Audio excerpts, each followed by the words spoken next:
We got the truth right here. Paul Pierce from Inglewood. He's in his hometown. You get another finals win here on the home court of the LA Lakers. My man, you were 2 of 11 for 10 points. Kevin Garnett has 6 points, the lowest total of his playoff career.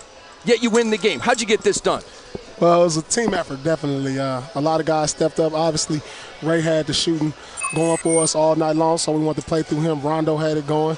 So we just feel like out of us four, if you got 2 guys got it going and the other guys can fill in and play their roles, we feel like we give ourselves a chance. And if all 4 of us are on, it's going to be a long night for the other team. Are there any things, Paul, in this game that you guys obviously take the win and you go home with a split, but is there anything that you take out of a game like this?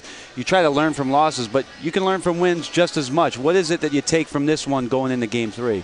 Well, I know that if we play hard and we rebound, that we gives ourselves a chance. But I think the big difference tonight was the loose balls and the 50-50 plays tonight. We was able to get to them. We scrapped. We pushed them. We didn't allow them to set up shop in the middle and get offensive rebounds all night. And I think that's going to be big for us all year, all series long. If we can rebound with them and keep our turnovers down, then we give ourselves the best chance at winning. Paul, can you talk about how key was Rasheed Wallace when Kevin Garnett got in foul trouble, and also defensively? It looked like y'all shrunk the court. You know, like the first game is everybody was hugging up on their guy. Tonight, like you got on the nail, you shrunk the court, and defensively you made it a little bit harder. Yeah, I think that was big because if you look at our series versus Cleveland and our series versus Orlando, they put 4 shooters out there and they challenged you. They spread the court. And we were like, LA doesn't have the shooters that these 2 teams have, so we need to do a better job at cutting off the lanes, getting in on their big guys because they like to play from inside to out. And if we can get to, Derek shoots the 3, Ron shoots it, Kobe, so they're not great three-point shooters, but they can. But we had to do a better job at collapsing in the lane, keeping them out the paint because that's where they bother you with their length and their size. And I thought we did a great job of that tonight. Now, Paul, you and your Celtics came here with one thing in mind, getting one and getting home court advantage in your favor. Well, we wanted to get 2, but when you lose the first one, you got to get 1. I understand. Okay, so at the very minimum, you wanted to get a split out of this thing. You did. However, for Phil Jackson and his teams throughout history, it's been important to win Game 1. 47-0 in playoff series when he wins that first game. So I understand that you've got to win. You've got momentum going back to Boston, but are you all tripping on that stat? We don't really pay attention to the stats. I think we leave that to the people upstairs and the media. They thrive off of that stuff. You still got to go out there and play the game.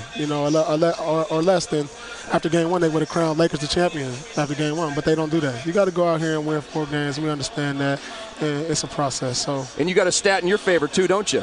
Well, we haven't lost as a starting. Our starting 5's never lost a game, so eventually something's got to give. I see. So that one, the first one's for the media. The second one is for you.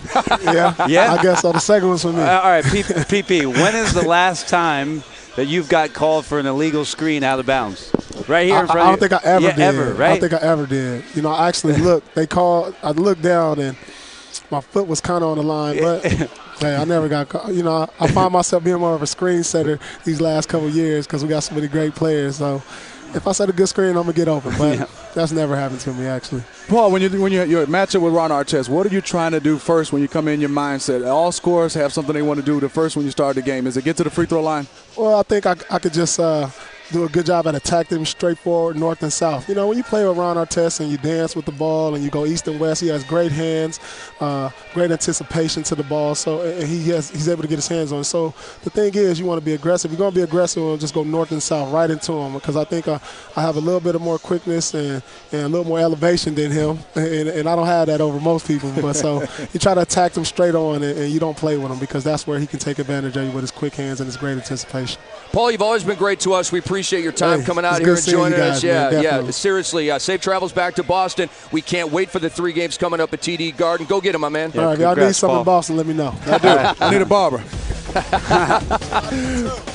Paul Pierce, he's heading back to Boston, and so are we. But for now, we're in L.A. clocking Game 2 of the NBA Finals. Boston wins. We're tied at 1.